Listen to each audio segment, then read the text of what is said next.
okay. But when you find someone like, Canelo or Golovkin, it's a different kettle of fish, I have to lean towards Canelo.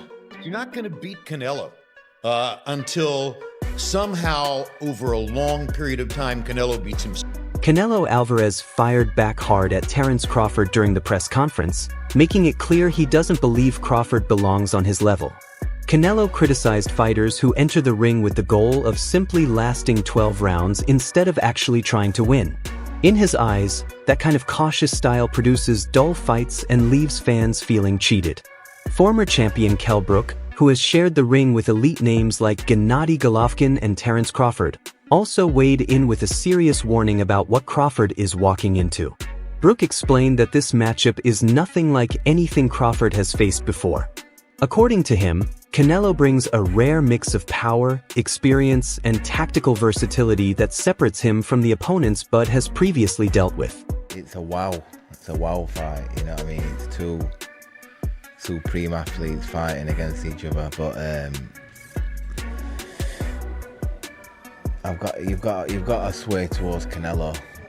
Crawford's gonna have to, move up, and I knew when I boxed Golovkin, there's a big difference, especially with someone that, fighting a middleweight, a mediocre world champion is okay, but when you're fighting someone like, Canelo or Golovkin, it's a different kettle of fish, I have to lean towards Canelo, but, Crawford's very, very, very good. You think Crawford's still got the legs? Obviously, he's very much got a great eye. Brook emphasized that Canelo's greatest weapon may be his ability to adjust in real time. He can change gears mid-fight, impose himself physically, and force opponents into uncomfortable situations. Facing someone that's strong and adaptable demands an entirely different type of preparation. Brook's message was simple: Crawford is not stepping in with a familiar opponent here. This is a completely different beast, and he'll need to be ready for that reality. To be maybe outmoving Canelo if he needs to. Well, I don't know, I think when we look back at Mayweather when he beat Canelo, he's a mover. Crawford's not really like Mayweather in that aspect. It's like he's more, he kind of sets his feet. He's cute with how he approaches chucking shots and moving. I think it's a different fight to Mayweather, and Canelo's obviously a different fighter from when he boxed Mayweather. But like I say, it's one of them what we've got to tune into and watch. Both unbelievable fighters, but I'd have to favour Canelo. Just his size and his experience and just his ring generalship, he's got confidence. Veteran commentator Jim Lampley has also expressed strong belief that Canelo will come out on top. Lampley acknowledged Crawford's brilliance and undefeated resume, but argued that Canelo's combination of experience, toughness, and physical strength gives him a major edge. He pointed to Alvarez's history of fighting elite champions across multiple divisions, saying that kind of resume matters in a fight of this magnitude. Lampley also noted that Canelo's defense and counterpunching could disrupt Crawford's rhythm and neutralize his offense. In Lampley's view, Crawford is special, but Canelo's complete, well-rounded skill set may simply be too much. He's a great defender. He has the most solid punch resistance of anybody in the sport. Nobody's ever knocked him off balance. Nobody's ever really knocked him down. There's only one official knockdown in his career, and it was because he bounced off the ropes when Jose Cotto hit him with a hard shot to the chest. And the referee employed a strict interpretation of the rules and said, oh, the ropes held you up, so that's a knockdown. He's never been put on his back by anybody. He rides horseback every morning. His legs are the strongest in the sport. You're not going to beat Canelo until somehow over a long period of time Canelo beats himself. If he gets tired of all the discipline he has had to employ to make all the money he's made, if he has enough giant ranches in the Yucatan, if he has enough beautiful horses, if he has had enough unforgettable dinners with Mexican billionaires in Mexico City and Vegas, then maybe. But my guess is he will retire without incurring another loss because it's important to him to do that. Which implies you like him against Bud Crawford. I do like him against Bud Crawford, but I do think that it's a great fight. Now, I could change my mind when we get closer. Bud Crawford, to me, is a latter-day Sugar Ray Robinson. He has the multiple skills of Sugar Ray Robinson. He can defend or attack. He has a deep inner mean streak that he can employ at any moment in a fight to get what he wants. Before the fight against, help me out here, Madrimov was his last fight. Spence? Spence. Yes. Before the fight against Errol Spence, there were quite a lot of people in the sport, in boxing media, who were saying, I like Spence to win the fight. I was one of those people who said, no way. Errol Spence doesn't have the depth. There's no denying Terence Crawford's greatness. His career is filled with proof of elite skill, power, and adaptability. But there's always been an interesting contradiction in how fans view him. Hardcore boxing observers appreciate Crawford's technical mastery, but casual audiences often overlook it because his style isn't always explosive. Crawford fights with calculated precision, mixing defense, counters, and strategy rather than constant brawling. While that approach is incredibly effective, some critics label it as less entertaining because it doesn't always produce the non-stop action many fans crave. That gap in perception has followed Crawford for years, even as he continues to dominate.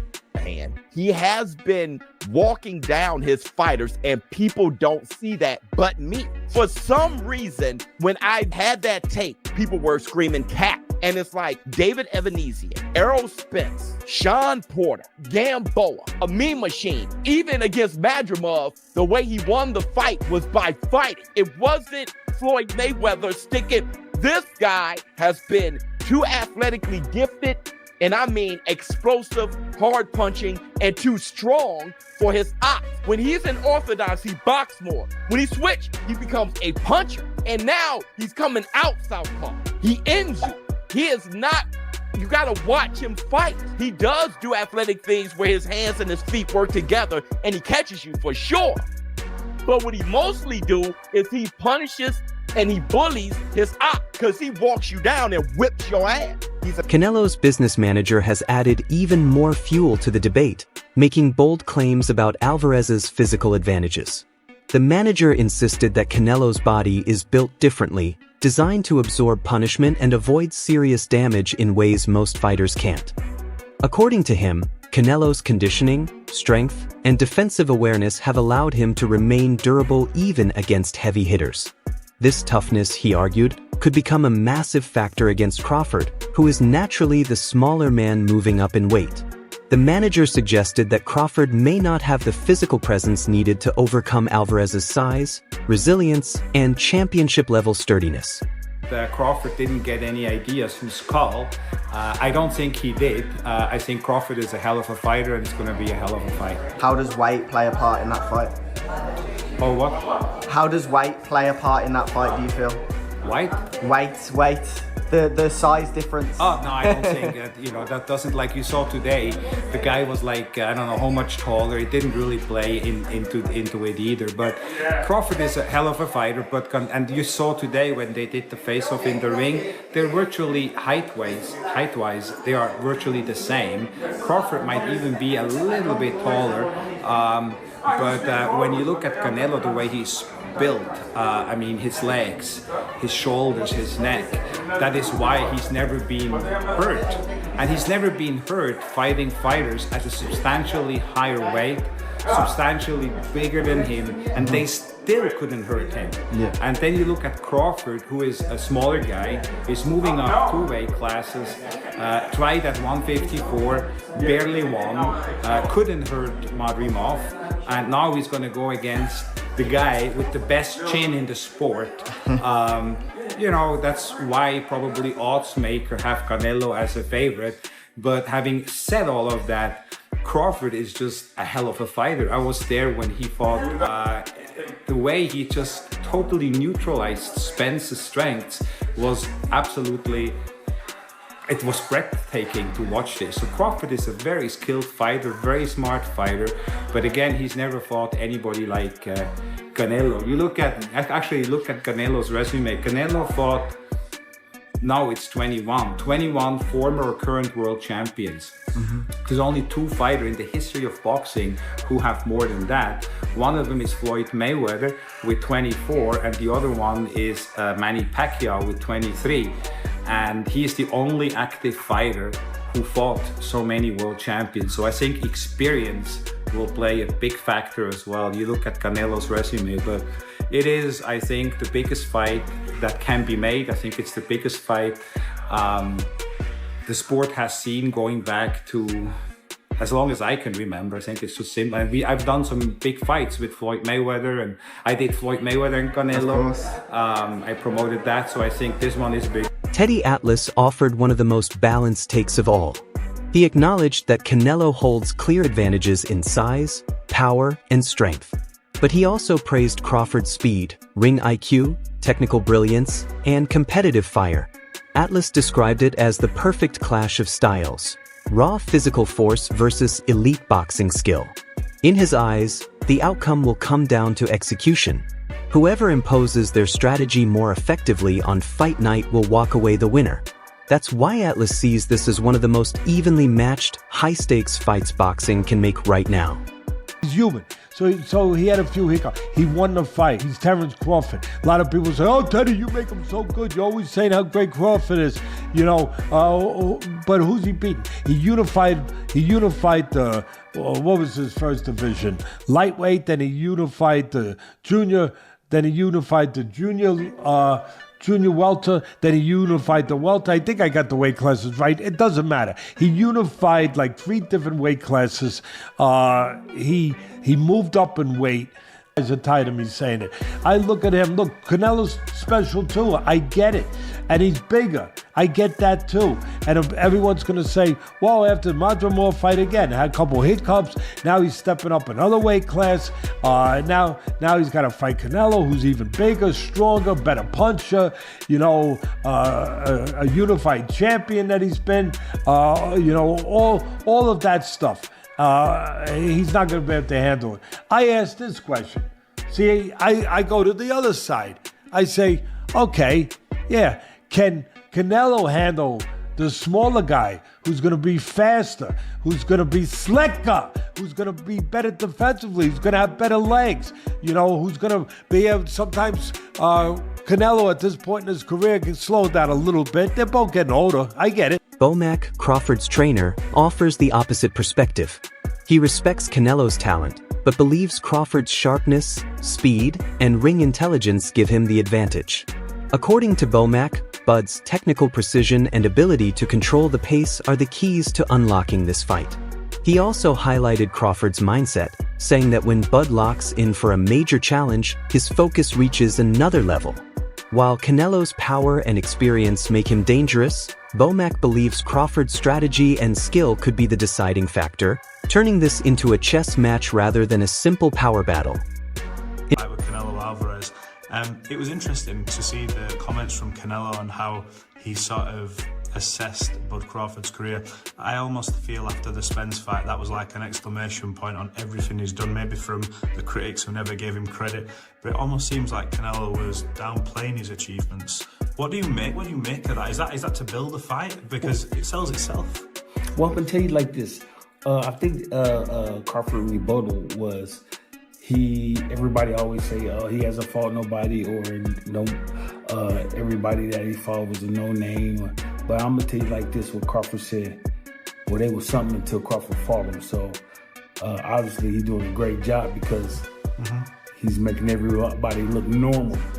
Not everyone, like when they go against Canelo, you know, I don't think there's anyone else in boxing who you would ask and say this is a possible task for, but for Crawford, because of his pound for pound abilities, and apparently no rehydration clause. Am I hearing that right? He wants full smoke at that weight. Let's go, man. That's what Crawford wants. He wants to show the world that he's the best. So, and why put stipulations in there when you know that you can be the best? So let's go test ourselves. Look, I appreciate you taking this time. We don't get to speak all the time, so it's good to get you over here, and maybe we'll catch up later in Fight Week. Most analysts agree on one thing: Terence Crawford is an extraordinary fighter. But they also recognize how difficult this challenge is because he's moving up to face a naturally bigger champion. Experts believe Crawford will likely stick closely to the style that has carried him this far: precision, counterpunching, patience, and discipline. Trying to reinvent himself at this stage, especially against someone as imposing as Canelo, would be risky. The real question is whether Crawford's familiar approach will be enough when the man across from him is stronger, heavier, and just as experienced at the highest level.